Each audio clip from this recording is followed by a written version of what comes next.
Lights, camera, action. In a studio where local filmmakers talk to other filmmakers about the inside world of film. Cut. That's not the script. It. We'll fix it in post. Do you wonder how films are produced and what really goes on behind the scenes? Well, stand by. Filmmakers Kevin Munfrey, Victoria V.A. Jones, and Carson Hype Ferguson explain all the details. Right here on It, We Will Fix It in Post podcast. Good morning, good afternoon, and good evening. Whenever you're listening, I thank you for doing so. I am once again Kevin Munfrey, and this is We'll Fix It in Post. I am here with my colleagues, Carson Hype Ferguson, Victoria V.A. Jones. What's going on? And today we have a guest with us, Memphis director, Flo Gibbs. How you doing? What's up, y'all? What's going on? Family? Thank you for coming back and talking to us one more time. Most definitely. Absolutely. It's a pleasure to be here. Appreciate you guys. So today is Women's History. Well, this month is Women's History I mean, Month. every day is Women's History Month. Every day. Yes. So, with it being Women's History Month, I thought it would be good to kind of talk about women in the film and television industry. So, I'll start off with this. What's the first maybe film or TV project you saw that you kind of saw it had a woman's touch to it? Any Lifetime movie. Yeah. I had a feeling it's going to go there. Yeah. I'm going to take your word on that because as soon as I see Lifetime, that means it's time for me to leave the room. So, Oh, no. I used to try to do that as a kid, but my mom would let me. Because it's family time. No, it's No, not. it's not. No, No, it's not. absolutely No, not. no, definitely not family time. I was going to say the Cosby Show, but that has a different connotation now. So, I mean, the Cosby Show itself ain't bad. no, Yeah. But it was it more just so feels family, weird to though. say now. I mean, no, it's really not. I mean, like you can separate the man from his actions, regardless of it being hypocritical. We ain't going to go there. Anyways. So, Flo. Flo, yes. Oh, wow. I'm going to have to go ahead and agree with VA, any Lifetime movie, but I would probably say Now and Then. Remember that old movie, y'all, with like Rosie O'Donnell? It was like a becoming of age movie. And it was a group of like teenage girls and kind of would go back to, it's kind of like, I can't compare it to Sandlot, but imagine Sandlot, but like all females. Kind of like the traveling pants of, what's that movie? Yes. But it was not baseball related at all. It just made me feel like, you know, women empowerment and women issues and young girls and becoming of age as a young woman and just seeing friendships among some cool gals. Yeah. Okay. I have nothing to add to that. I know you don't. Okay. No, I'm like I was going to say living single, but Living single? What? Yes. Yeah, Oh, that's- God, yes. Ah. but living single was more like couples. It was like couples in a big city. Couples. We talking about the same show? Like there was only two people single on Living Single. 3. And there were two of them were in a relationship that they didn't know they were in a relationship with, and they played with that the whole time. Actually, 4. Sinclair and old girl was going out the whole damn time. Well, they were all single at some point in time. It's just living single. Yeah, for like 2 episodes, right? No, I'm like, because like the two they had have that to feel some things out. the two whatever, the most dominant two whatever were always going at each other. They end up getting with each other in the end, but there was always that tension between them. Be like, oh, they together. They just don't even realize it. I'll halfway give you that. I'll halfway give you that. Hey, look, I be catching stuff. I'm just saying. Hey, even if they ain't throwing, I'm catching. So I kind of looked up some like statistics for this. Now this is all based in like 2019. So percentage wise, take a guess of how many moviegoers are women. Oh, wow. 80. You say how much? I'm going to say about 70%. I said 80. You said even the Marvel movies. Yeah. Okay. You act like you finna throw a number that's gonna just. I'm pretty sure you're gonna give us a number that's gonna really like stun us, but Maybe not. Like actually spending money and going to the theaters, percentage wise, maybe it's in the 30s. See, that's where I was thinking too. Turnout is 50%. 50. that was better than what I thought it was. Yeah. Of course, I'm gonna make sure I put a number real high. Okay.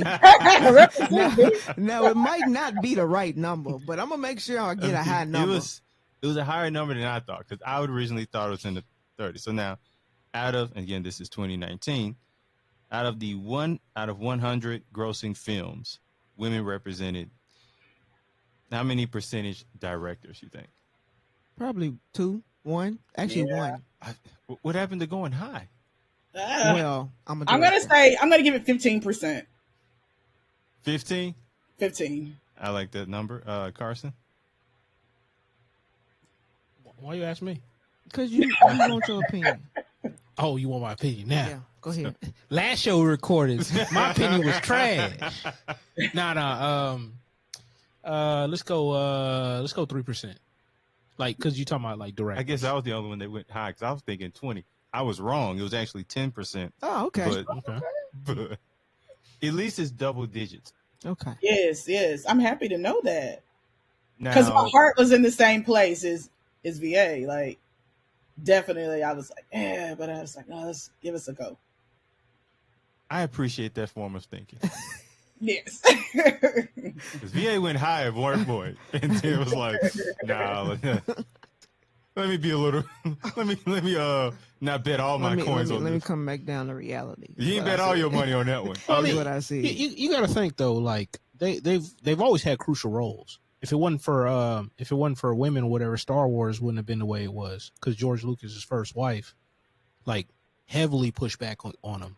Yeah. Like, we would have got more of the prequels than we would have the first 3 films. Which, depending on who you ask, the prequels look like young Shakespeare compared to, you know what I'm saying, like the first 6 movies. Yeah. I don't know. Like, look, I'm gonna push that one away from I myself. don't know I've about seen no Star maybe Wars, two. y'all. I've seen maybe 2 Star Wars films in my entire life. I'm just gonna go with it. Yeah, whatever he says about Star Wars is what goes. 'Cause Like No, that's not. that is not my. I wouldn't even know what questions to ask about Star Wars. I just know they're in space. Now, one thing that was a little surprising is What? They're in space. Go ahead. Yeah, Go please. ahead. I know nothing of those. Please continue. Please continue. That is such a Shows what I know. Now, casting directors was a lot higher than I would have imagined. That was at 70%. I was gonna go in the Yeah. 80s because they're real good at picking the people. Because we're women. There's a lot of good editors too. Yeah. There's editors on that list. No, sorry. What about cinematographers? That would have been interesting, though. No. Yeah. That's like 19%. You said cinematographers? Cinematographers, yes. 19? I And mean, writers. you said 19%? That and writers, 19%. I can believe it. Like, that's a higher number than what I thought it would be, right? I thought it would have been cinematographers, and maybe just because of me knowing you, I thought it would have been in the 30s. So I would have lost my money there too. No, I would have went lower, 19%. I'm guessing you would have gone lower too, Flo? That sounds Yeah, like a yes. I would have. I probably would have done like maybe 7%. I think editors would probably be higher. Yeah. I think editors be higher than cinematographers. Like, if I was to guess. Yes. I would agree. That's just my opinion and thought. And in some of the history I know of some of the films that are in like the top 50, Turner greatest films. Yeah. A great deal number of them have editors. Like the lady that worked on Jaws. Yeah. She fought with Steven Spielberg left and right about not showing the shark. He wanted to show it because they spent all this money on the shark. She's like, nah, less is more. I would have showed it too. Because she realized probably how cheap it looked at times up close. When was Jaws made? 80s? 80s, yeah. Like early 80s. I was gonna say late 70s. Yeah. That was actually the first first summer blockbuster. That's well, that's I mean, understandable. back then, that shark looked pretty real to me. Yeah. Yeah. But you got to think how many times they showed it, though. If they had showed it close up, like she even talked about it like many years later, talking about like there was some stuff on the cutting room floor where it don't look too good, even of the time. Oh wow. That's and crazy. You spend all that money. Now I got one more to ask y'all. Yeah, this probably disappointing too. So out of that's a good setup. I'm sorry. Like I'm rereading this now, like wow, I would have lost my money on this too. Man. So out of the Golden Globes, Academy Awards, Directors Guild of America Awards, Critics' Choice Awards, which one you think more women were nominated? Golden Globes. Critics. Nah. No.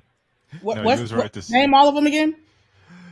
Golden Globes, the Academy Awards, which is the Oscars, Directors Guild of America, or the Critics' Choice Awards.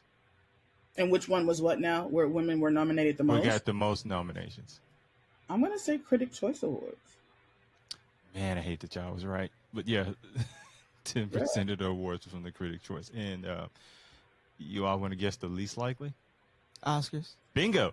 So. Of course. Of course.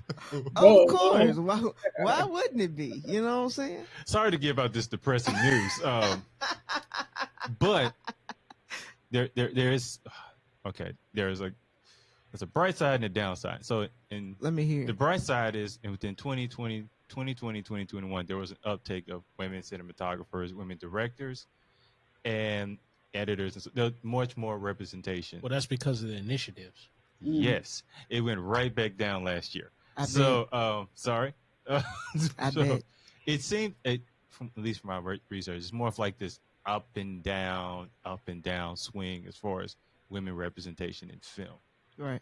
So hearing that, is it kind of, and I can start with Flo, is it kind of frustrating to hear? I don't know. I think it's a bit frustrating. Yeah. Because it's like, we're already like at the glass ceiling and we're trying to break through. So anytime it's like reverse of that, it's not a good look for women. You know what I would like to know with those numbers? Like how many women are independently, funding their films versus like, going through studio. Yeah. Because like, dudes are more risk takers. As far as like, throw caution to the wind, not really think about it kind of thing. Right. And I'm just wondering, like, does that have a factor in it? Maybe. I don't know. I feel like it's definitely a huge factor in it. Because especially with studios, you just especially nowadays, it's copy and paste. You're just trying to get a film that sells, or you just go with the people who. Yeah, but I know some writers or whatever, and I know a couple women that they have their stuff optioned, like a number of other people, but they're just not making certain films. But then it's also the risk taking, because some studios, the women who make these certain films, they don't want to risk take it for themselves. They would rather play it safe, and then at the same time they're going to play it safe. Oh, we've done this before, so this works over here. So we're going to keep doing this. It's a formula. It works. Yeah, it's a formula. So guarantee there's a lot of women who come into those studios and who pitch stuff. And the studios are like, no, we're not doing that unless you change it. And the women are like, well, we're not changing it. Yeah. Well, I mean, like it took forever for the Emmett Till story to come out based off of a bit of what VA is talking about now. I like, which is surprising when they have like, certain movies. Like I remember watching with the best, either the Best of Enemies or the Worst of Enemies. I think it was the Best of Enemies, that movie with Taraji P. Henson. Yeah, I know what you're talking about. Where she met the KKK dude or whatever that actually funded like the young, like basically they had like the Boy Scouts of their group. Right. And this dude was like hard, steadfast, like, I hate y'all. and then like, oh, that's they came to actually have a mutual understanding because they ended up respecting each other. Right. And then dude was like, yo, this ain't right. Because he saw the human in him. Yeah. And I'm like, that was a great film. Well, that was like a studio film, but I'm like, why can't films like that be made? Because like that's not like a blockbuster or something you can go to the theaters, but that's definitely like Amazon Prime. That's prime streaming type film. Right. You know, some of the movies with like the Redbox specials, like the documentary Searching for Sugar Man, which I believe was the first Redbox, you know, produced documentary. You know, the guy in Detroit. Yeah, I think he went like multi-platinum in South Africa, and then record companies hiding money from him. And then he's like this almost destitute dude or whatever, day laborer. Then all of a sudden, like, because somebody was curious, they found who he was. Right. And then now this dude's like a multimillionaire. I mean, like, and like, he was like, what, in the 60s maybe? Had like multiple kids, like struggled for a long time. Was like multi-platinum artist like in South Africa alone. And where are you getting it? I'm trying to figure out what's going on. No, I'm just saying, like, I got lost in the story behind that, but it was like it was a Netflix documentary. I'm like wondering why like movies like that aren't made, you know, like, because like that's a woman focused film, right. Not the Searching for Sugar Man, but the Best of Enemies. That's a woman-focused film, woman-centric film, and I think Taraji P has like credits in there. Probably so. I think so. Like that was a great film. Within that, you said the word Netflix. So I'm gonna just take that and transition to my next question. Oh God! Hey, F up everything I just said. So I'm looking for something for me to move on. So thank you for Netflix. Now, for just kind of inspired women-based films, do you see a lot of them on streaming network, or do you see more of them on streaming networks than in the theaters? Than theaters, network television. I mean, yeah, yeah, definitely. But at the same time, that's just, you know, I believe there's a lot of women behind that too. You know what I'm saying? As far as like streaming networks, I think women kind of have like run that, so they are able to get those stories in there like that. Mm-hmm. They're not talked about, but pretty sure that's the reason why. Now, are you saying that in comparison to like in the theater, in the box office? Is that what you're saying? Yeah, because it's like, you know, box office, you're gonna run into the major studios. Yeah, who are just the major studios who have been there forever. You know what I'm saying? So yeah. Now, with you both being directors, would you rather have your project on a streaming platform or in theaters? It don't matter. I don't care. Either one. I don't know. I'd probably say streaming for me. Because you want the greatest impact, right? Or that's the most right. People watching. The reach, the being, you know, the film being accessible, you know, right in home. Yeah. You know, right. And those residuals and all of that other great stuff that comes along with that. So you said you'd rather have yours in streaming. What is it about streaming that you feel would be more impactful for a film that you would work on? So yeah, definitely streaming over like, you know, in theater at the box office, just because of the accessibility, you know, the reach. I think, you know, it being like at your fingertips. I think there's nothing like that. And then also the residuals and all the other great things that come along with that. Yeah. That would be for me personally. I mean, I'm nothing against, you know, like I would, of course, you know, like that as well. But if I had to pick one over the other, it'd definitely be streaming. Now, do you both feel like that could be the streaming, like a Netflix or Amazon, or that could be almost like a new route to theaters? Yeah. Yeah. I think we've been on that path for a minute. Yeah. Because, I mean, even now, you know, versus like back in the day, like you can actually go to the movie theater and see a movie, and then I'll come home and be like, damn, I could have just seen this at home and just paid the $20. You know what I'm saying? And not, you know what I'm saying? And pop my own popcorn and shit. So, you know, yeah, absolutely. You know, no, I think for me, I say both because, you know, I go to the theater and I do sit at home and watch stuff. So for me, I would like my stuff in theaters because it's a theater. people come to see it. Like they're paying money to come see something that you created. Yeah. You know what I'm saying? And they're getting out of their house. They're going to the theater to watch true. something that you created because they want to look at it. You know what I'm saying? It's a difference when, you know, it's on a streaming service. You're already paying for it and you're just clicking through stuff and you run upon it like, huh, let me see what this is about. Still, you're making a choice, though. Yeah, but it's an easier choice. It is actually probably a harder choice because so much stuff at your fingertips.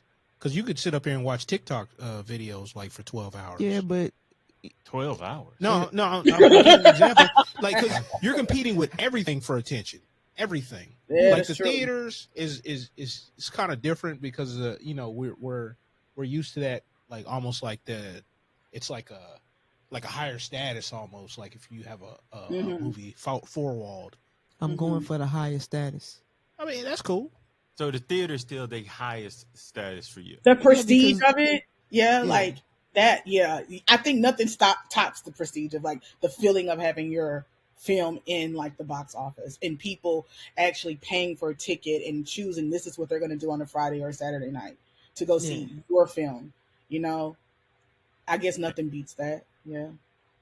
I don't know. Like nowadays, right? If a bunch of people were streaming some, like having like movie parties at their house, and were like reposting it on Facebook or whatever, or Instagram, I think that would mean a whole lot more to me. I don't too. like people. I'm not gonna do that. No, I'm saying, so you wouldn't have me and Kevin over? Not at all. Man, Well, like that's thank some you bull, man. Well, thank you for your honesty. Man, So you really think that y'all gonna come on my spot and we just gonna watch a movie together? I would invite you over to mine. But hey, see, that's the hey, you remember when that rapper said, "What's the difference between me and you?" That's it right there. But I'm saying we're gonna end up not watching the movie, and we're gonna talk about something totally different outside of the movie, and probably end up watching YouTube and watching crazy videos on YouTube. We could do that too. But if we set up movie time, we set up movie time. No, Honestly, that ain't how it knowing works. Victoria as long as I had, if she called me and was like, "Hey, come to my spot and we watch movies," I'm gonna think it's a setup. Right? You don't think he's gonna get whooped when he stepped to Hey, the door? what did I do to you? Like, Right. that would be a red flag for me. You what? Excuse me? Yeah. But that's kind of dope. Filmmakers watching films together. I think that should happen sometime. Y'all should do that. No, it ain't happening. Man, Not even on Zoom. I done hosted like little get-togethers where That's I done cool. did that. I'm saying like look, and like you don't have to express how you don't like people again. you don't have to do that. Like I'm just saying, like for me, it was cool to like get together with certain people and be like, hey, this movie just came out. Like say like John Wick, for example. I would get together with like 4 or 5 people, whatever, and I watch that. I was like, there's very few movies I actually want to go to the theaters now. Because like, you know, it's just so much convenient. Like, I can make a little drink. I ain't got to worry about sneaking it in. Look. They have it at the theaters now. For how much? I don't know. Is there a 2-drink minimum? I'm saying seriously, like how much? it comes at a price. If the popcorn and the soda water cost X amount of dollars, I can only imagine how much the liquor costs. Soda water. Don't even do that. So Flo, we talked about this before, but you know Zendaya is about to get paid $1 million an episode for her series that she's in. Was it Euphoria? Yeah. Yeah. So it's How much? $1 million an episode. 1 million an episode. Yeah, I'm gonna just go ahead and see it cool. on my heritage, just see if we're related. Because I do need a new cousin. But at the same time, have y'all ever watched this show? No, I've never watched. Well, I seen like 1 episode of this show, right? I've seen And a few episodes. She plays a drug addict. You know what Yeah. I'm saying? But the things that she goes through in this show with this character is it's Extreme? It's extreme. Yeah. So my thought about it is for this next season, are things going to get more extreme to the point where she's like, I'm not doing that unless y'all paying me. It always has to ratchet up. I mean, because you have to always have conflict. But I'm like, I like the only like drug things that I watch is like Drug Inc. and like the documentary type things. I don't really like watching drug characters. I don't even like watching drug dealers for the most part. I mean, you know, I just me personally, unless it's like a sympathetic figure.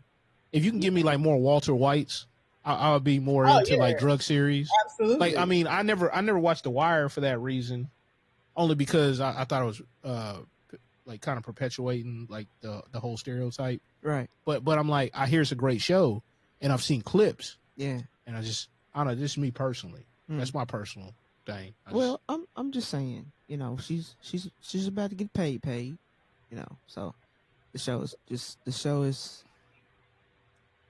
and it's HBO. It's up there. Yeah, it's HBO. But you know, I think she produced like the second season and was like the youngest like producer to get nominated for an Emmy for it. So she won. I think like she won that Emmy. Oh, did she win?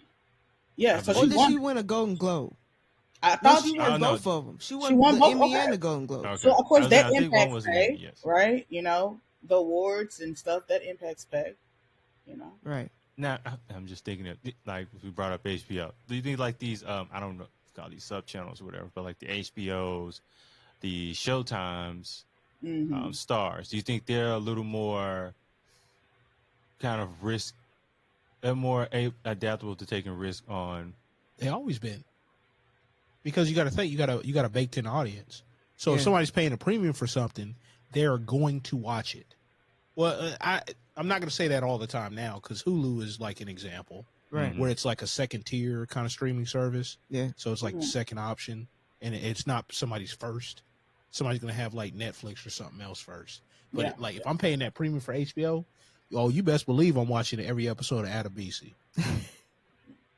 But I think when people pay those like.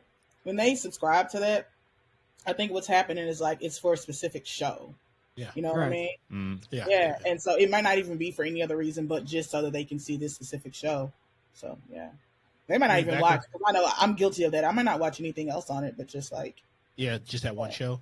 Yeah. I used to do that with certain shows. I wouldn't buy the service.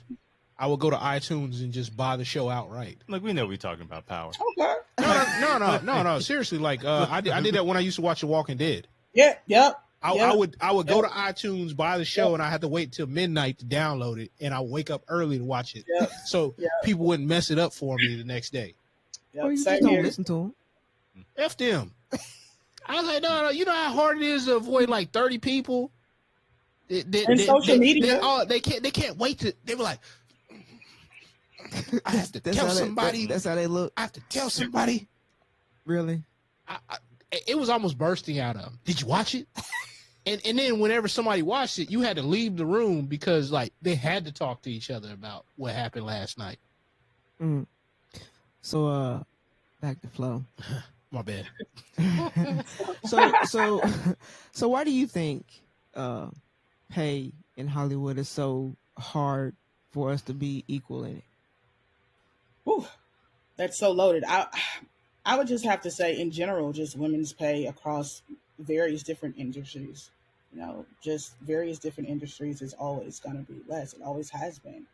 You know, and like I did a little bit of research. I think according to the U.S. Census, like 2019, I think females were making 85 cents to $1. You know, men were making $1. They were making 85 cents to that. I think also it's lack of support as well. You know, I think that's a huge thing. Lack of resources, support, and just the general wolf in sheep clothing mentality that not all men, but some men actually have, right? And just the, you know what I'm saying? Like we ain't talking about these guys, you know. We talking about these guys, not these gentlemen. What you talking about? Like, hey, look. I'm not being there. I love men. I'm not being there. I appreciate that. No, we weren't worried about that one bit. No, that's not even what I was going to talk about. I was like, look at the record industry, for example. Yes. Puff Daddy, old P Diddy himself, like Brother loves to talk all day about how people like taking advantage, and what kind of contracts he signing people to. There you go. Voila, magic. I'm like, hey, it's hard to be in it and not be part of it. It really is. Yeah, I mean, because then you're gonna have to be a principled person where everybody else ain't got no principles. So that's a.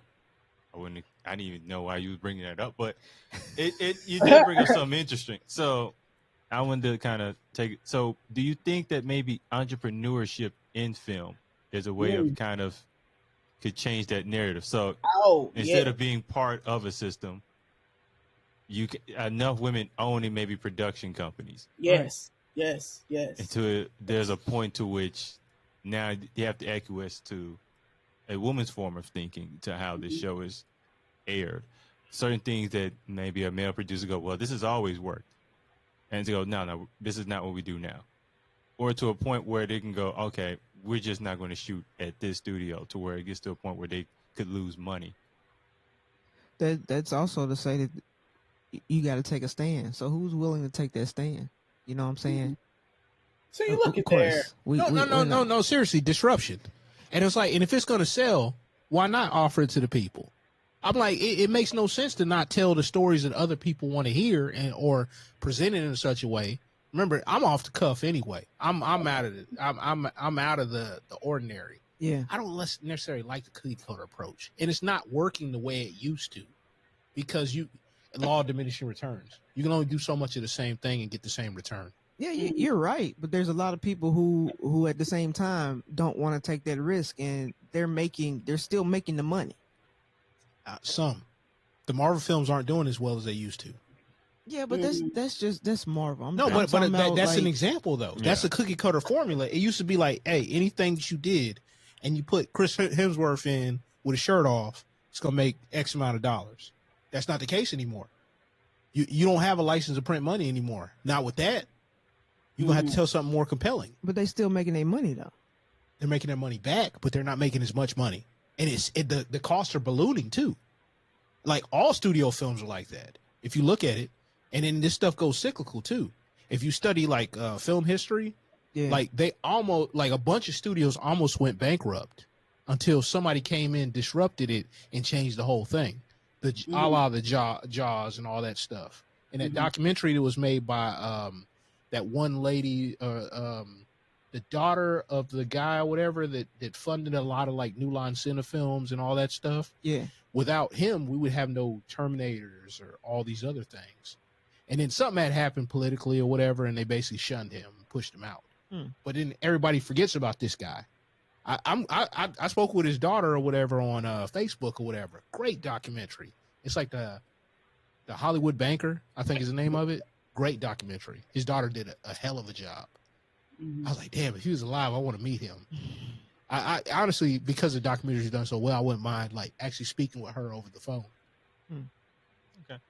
Now, did you notice there's also kind of an emergence of women showrunners, like the women showrunner for Power, as a black woman. I believe one that recently won Emmys. About the school. Albert University. That one. Elementary. Is a woman. That's actually a very good show. Very good show. So why do you all believe that women make great showrunners? Because we women. Well, I'm gonna need a little bit more than that. Go ahead, V.A. Go ahead. Well, let me ask Flo this question. Maybe I can get No, but for real, because of the fact that I am not man bashing, okay? Oh, here we go. If she got to do a disclaimer, here we go. Hey, buckle your seatbelt up. I hope you're ready for this ride. I think we'll be. But you think?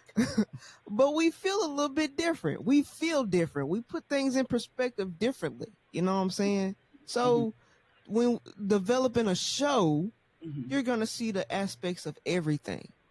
You're not just gonna be straightforward and see one point and then put in a little bit over here, put in a little bit over there, and that's it. You're gonna get the whole thing, the whole roundabout. You know what I'm saying? Because we gonna go into it, you know, thinking about this person, go into it thinking about them as the character. Detailed. Yeah, it's that detail. Yeah. So as Denzel said, the hot comb in the kitchen. Yeah. You know, we gonna get all of the kitchen, you know what I'm saying? We gonna get the last piece in the back. That's why I would really like more people to focus on the collaboration part. Yeah, because you need as many not cooks, but you need as many people there for certain inputs. You may need more tasters. You don't need that many cooks in the kitchen, but you need some tasters. Yeah, and you need the right people to taste. So, what about you, Flo?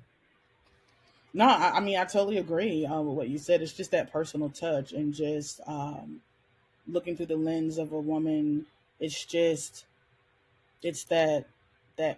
touch. It's something different about it, and you just want to make sure that like everything is covered. It's just detailed. It all goes back to detail, just the personal touch and just detail to attention, Right. and making sure that stories are told and different, a sentimental side to things as well.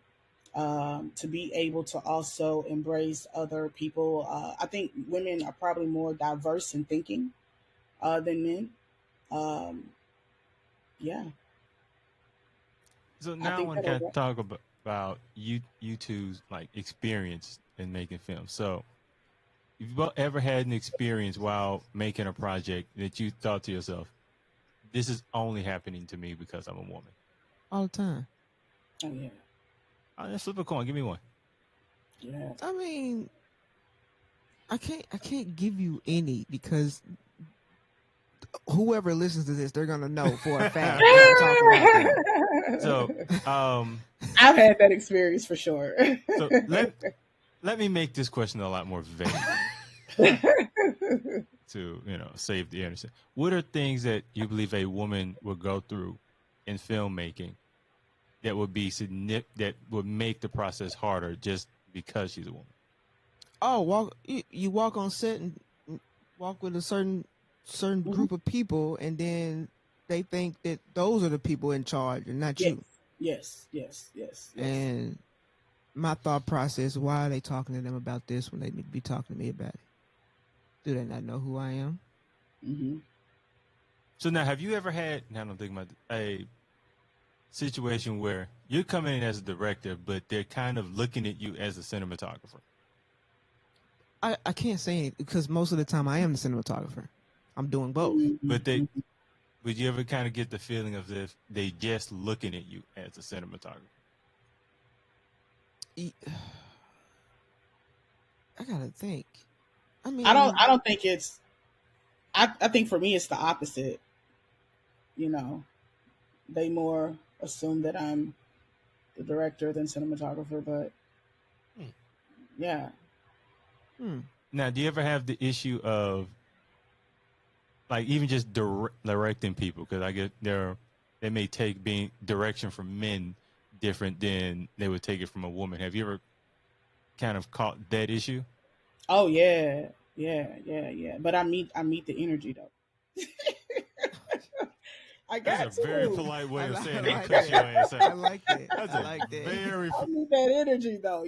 I mean, you still have to be professional, right? You still have your name, your image, and but I say it in a friendly and some kind of sometimes family, like I'm speaking to family. It's like, hey, they come in and want to change. I've had just actors come in and just want to change the whole script, and then start directing other actors to change the entire script. Wait. So, how do you go? Hell no. I swear to God to this. She took a drink to that. Like, that's that you got me effed up moment. Yeah. So, how did you meet the energy from a situation like that? It's kind of like my mom, rest her soul, but if I act a fool in the grocery store, and then I probably got my ass tapped in the grocery store, right? So if you're doing this publicly and you're being obnoxious doing this, then I have to meet you there and say, hey, I appreciate your creativity, right? I appreciate the creativity. However, this is the way that we're going to do this. And most times it's always a male. And most times they'll do this. They'll throw their hands up like this. I swear to God, this is the thing.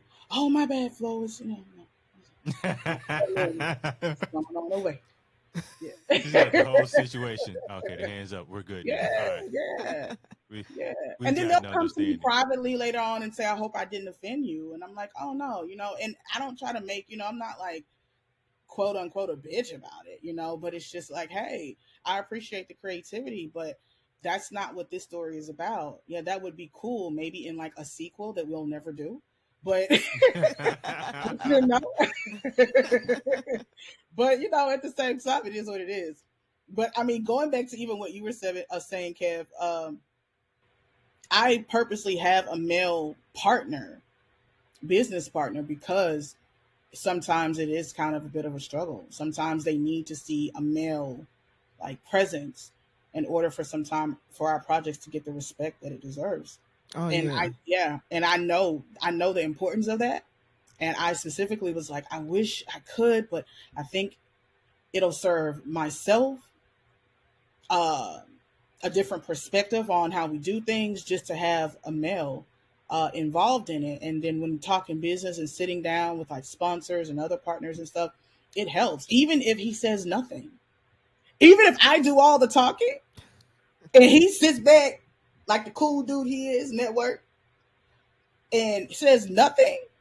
All he got to just sit there, nod his head. Yeah. Yeah, she for real. Dead ass. It doesn't work like that for Facts. me. And you're right. I have guys. I literally have these two guys who will vouch for me all the time. But it's more like if I say something, they're not going to listen. So I have to send one of them to say the same thing that I said for them to listen. Wow. You know what I'm saying? So it's kind of, in your instance, you'll have a male in the room. Literally, they have to say the same thing that I just said in order for them to listen. So it shouldn't be like that. But it shouldn't be like that way, V. But it is. But network and I, we call each other boss, right? Yeah. That helped us, right? Like I'd be like, "What's up, boss?" So people are like, and then he'll walk into a room and he'll say, "What's up, boss?" And we address each other as that, right? And that kind of sets the tone too, because people will try to, like what you're talking about, VA, they'll say something to him, right? And then it's kind of like, how as a kid you couldn't get your way, so you'd go to your mom and she's like, then you couldn't get your way, so then you go to your dad and then get your way. And sometimes that happens. And so we have to show people that we are aligned, that we are one, right? When you're talking to him, you're talking to me. And when you're talking to me, you're talking to him. And anything that him and I have a dispute with, we won't do it in front of anybody. You know what I mean? That's a respect, but it's needed. Like that male energy is definitely needed in a lot of my situations, and I appreciate it. It makes things easier for sure. I appreciate these guys. You know what I'm saying? My nickname is Boss, but what's up, Boss? What's up, Boss? I don't ever want them to call me Boss. Okay, ever. So bossy. So that's what we Bossy always need to call. No. But her nose sounds like yes. Hey, yes. But honestly though, like fortunately, I don't recall a time where in the short amount of time I work with you that's happened. No, you haven't ran into it yet. Kevin has, but I'm real big on hierarchy. Yeah, and I hate when somebody goes outside the hierarchy. So I'm gonna have to, because me personally, I'm gonna have to pull you to the side and be like, "Hey, here's how it works." I mean, it happens. Like I said, Kevin has had to deal with it before. But because it may get addressed in a small way, but I'll have to pull him to the side later and be like, "Hey, here's how this works. The chain of command. Yeah. We need stuff to flow a certain way, and we really don't need you like stepping outside. Like if you want to give a suggestion or whatever."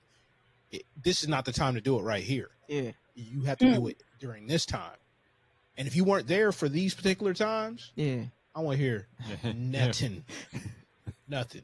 Well, I think the time for you think is over. Yeah, like or if it's somebody that's like, an extra or whatever, and all it is like hey, you just on set. Like you don't need to say nothing. So when the extras be extra. Bro, you ain't even supposed to talk. Like, listen, pantomime. The hell you giving Wow, out opinions for? Nah, you remind me right now, all these professionals that are like, oh, I acted in this, I acted in this. And every chance, like, the camera, like, went anywhere close to them, they stared right at it. Man. Talk about how professional they are. Oh my God. goodness. Shout out to the Oh my extras. Yeah, shout out to the extras. So, as far as like respecting the hierarchy, now have you in network? Have you ever been in a situation where someone has maybe tried to pit you two against each other? Oh yes. And so especially with phone calls. So we do a lot of Zoom with like, okay, hey, we kind of talk a bit before we have these conversations because we kind of expecting for people to kind of do that sometimes. But it doesn't happen as much as it used to. But yeah, like we expect for it to happen for sure. And it has happened many times. And what we'll do to pretty much kill it is just to say, hey, I'll talk to network about that and then we'll get back with you. And we try not to make any final decisions. Even if we already know what the decision is, we always say we're going to get back to you. And that allows us to go back and kind of sort out, okay, is there any private conversations or text messages or emails that you got that I didn't get that we need to kind of talk about and discuss? So we try to keep things aligned and in order that way to kind of just to keep down the confusion. And then, of course, we can't, start beefing and stuff. That's absolutely a no-no. Yeah. You ever had one of those like well, Flo said I could do this. Or no. Oh yeah. Yeah. You know what? There was an actor that actually said that. I remember hearing him like in the distance, and I think I had the boom mic and I had the headphones on listening to something, but the mic was still on. I said, I ain't saying none of that shit. I'm loud on my back. Everybody just laugh, but yeah. It's all fun until it ain't fun no more, y'all. So. I like the whole we'll get back to you because I know that secretly we'll tell you no later. But, or you just ghost them. You know what I'm saying? Well, if you're a direct, you got to be direct. Oh, hell, I will ghost you. I don't care. I'm not. VA will do that. I think VA would definitely do that. With like no remorse. You think I'm playing? Here's the thing with you is because you could be as direct as you are a ghoster. So I will ghost you. It was like, and I you're don't feel even bad direct about it. in your ghosting. Like you'll walk right past that person. Like, didn't you know him? In a past life, maybe. Like a Carl Thomas song, huh? Like, God damn. Why are you wasting my time? That's my question. Like, if you knew you were gonna do what you did, why are you wasting my time? I can't get that time back. So why are you wasting my time? I just ghost you. Maybe they looked at you as somebody to play with. Oh. Fuck around and find out. the way Flo eyes just popped up when you said, like, I'm telling you, they don't fuck around and find out. For real? So apparently that is a trigger phrase for women everywhere. Because both of y'all was like, who played? Who played? It's about to be a wrestling match up in here. Hey, Flo's finna come through the screen. You hear me? Like Ghost Daddy. That's exactly what I was thinking. Like Ghost Daddy. Telling you. Oh my goodness. Never say that phrase out loud again. I just had a flashback. You both did. I saw it. You just said, cool down. I'm trying to calm down over here, boy. They done got hot. Oh my goodness. What episode is this? Oh my God. This is a Oh my dangerous one, God. apparently. Oh my Okay. goodness. So Ask us a subtle question. Jesus. That was more a statement than a question. But it was a wrong statement. It's the wrong one. So, It's not looking good, guys. so Flav, actually, this. Yeah, what's up? We're gonna keep this more friendly. So, why would you say it's important to have more women in film? Oh God. I think it's important to have women in film. You mean when you say behind the scene or on the screen? What are we talking? Are we just talking about? I mean, y'all work behind the scenes. I'm talking behind the scenes. Behind the scene. Oh yeah, because I mean the same reason it's important for women to be a part of anything, y'all. It's just like it. When I really think about this, we can do this too. As simple as that. We have the right to do this too, and we also are damn good at doing it as well.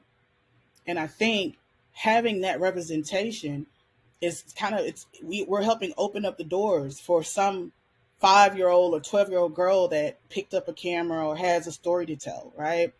We're inspirations to them. And as we continue to kind of move forward and evolve in film and in entertainment and media abroad, like it's important to see our faces there. It's important to see that, I can do this and I do a good job at doing it. And it's not just something that I do as a hobby. I can do this as a professional, I think I do this for my younger self. I started out as an actress, completely moved away from that.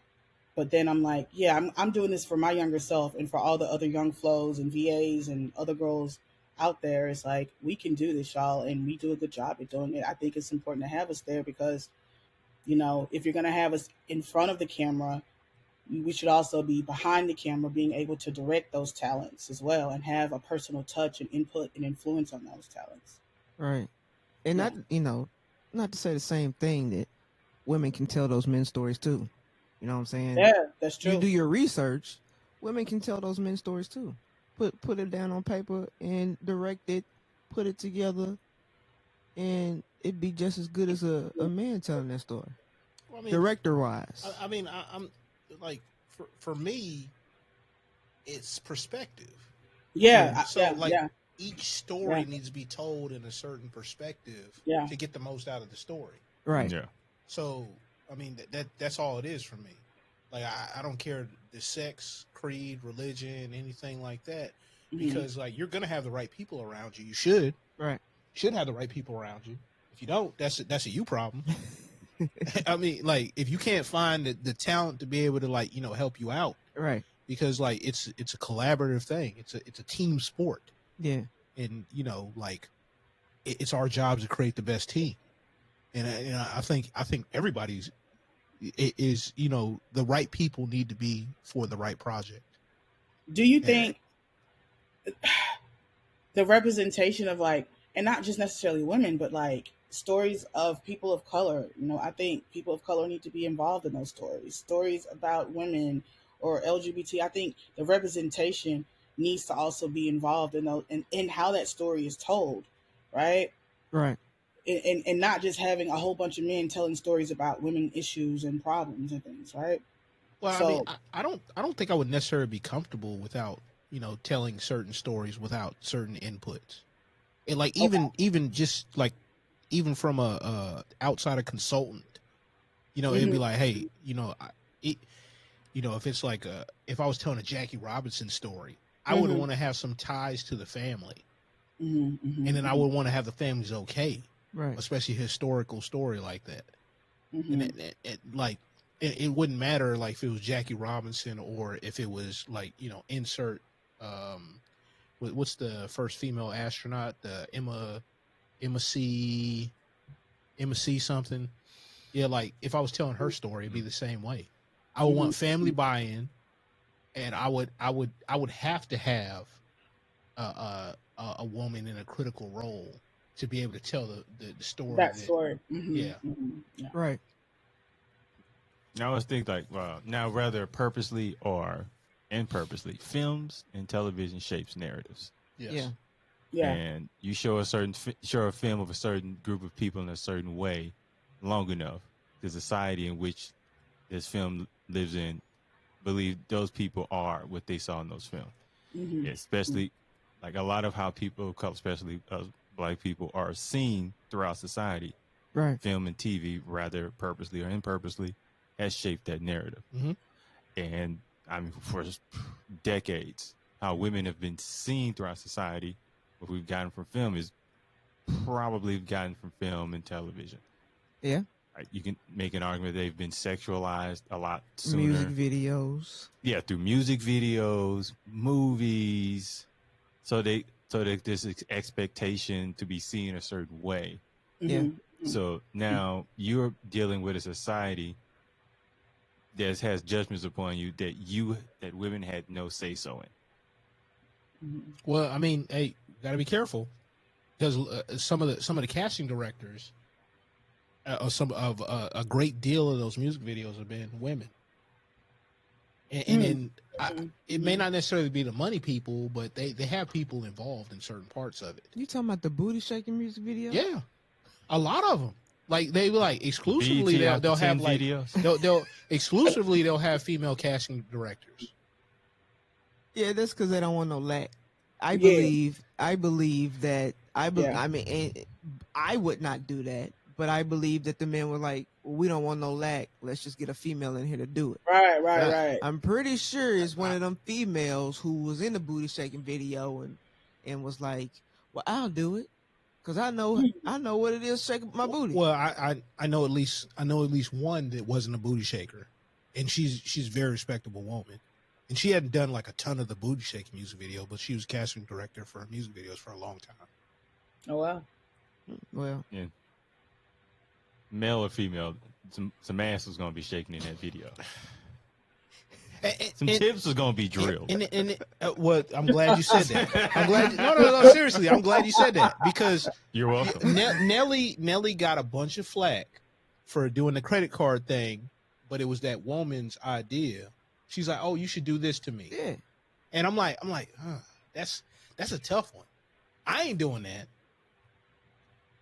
But at the same time, he got a lot of flag for it. But, you know, if he knew it was going to be a problem, shouldn't he said no? But I don't think he wasn't thinking about it. I don't think he was. They were in the moment. As a guy, I even wouldn't have thought of it. But like, it was the woman who brought the ideal up. That's just a detail. The image is usually stronger than the detail. Yes. Yeah. No one's Googling whose idea was this. It's just Nelly swiping her credit cards up some girl's ass. Honestly, most people don't think about the stuff, and it's the like what you said. It's not the detail. It's the imagery. Right. Mm-hmm. Now, as we wrap this up, I wanted to, Flo, you gotta talk to us about the new project that you're currently working on. Oh yeah, definitely. So it's Ballin' Bars and Bricks. Ballin' Bars and Bricks. It's gonna be out this summer. We're gonna be releasing the trailer to that soon. Folks can go and see the trailer at streetcodefilms.com, and that's code with the K. It's a project that I'm extremely excited about. It's my first feature film project, written by myself and produced by myself and my partner network. We started filming this, I think, May last year. So last summer. I think our first production day was the 25th. So our new production company with my production company, Even Flow Media Group, and then also Network Digital, we came together, and that is what creates Street Code Official. And that was born just a year ago this month. So, yeah, I'm extremely excited about it. We have Tom Ski Mask. He's a legendary Memphis hip-hop artist, and a whole bunch of other independent artists, models, and other talents that have really helped us put this project together. We're excited about it. We have a great distribution deal, and will be viewable to 90 million homes very soon. That's what's up. Bingo. Oh, look at that. That thing just happened like right. Sounds like money's in your future. That's what it sounds like. Yeah. Look, she playing that. She playing that. I hope so. But once again, Flo, thank you for taking time out to talk to us today and give us your Most thoughts. definitely. Absolutely. I appreciate you guys having me. And much love, much blessings. I wish I could have been there in person, but I appreciate the invitation. It's all good. It's all good. It's all good. Once again, I am Kevin Mumphrey with my colleagues Karsten Height-Farguson, Victoria V.A. Jones. What's going on? And that is a wrap. Yeah, it is.